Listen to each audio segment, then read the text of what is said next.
Now, over the years, Hardy, you and I have played around with the idea of boat design. We love boats, Nick. We've built our own boats, we've restored old boats, we've used plenty of new boats.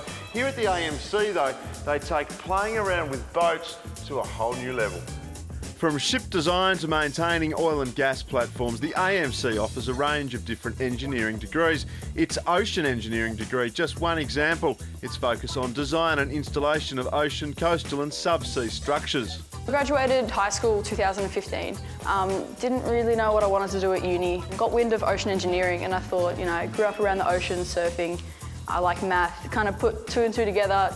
Didn't know if I'd like it. Thought, go down there, give it a trial run, like can't hurt, and I'm glad I did because I haven't looked back. The thing that makes the AMC unique is its suite of world-class facilities and its hands-on approach to learning. The ocean engineering degree will give Alana many options to choose a career that she is passionate about.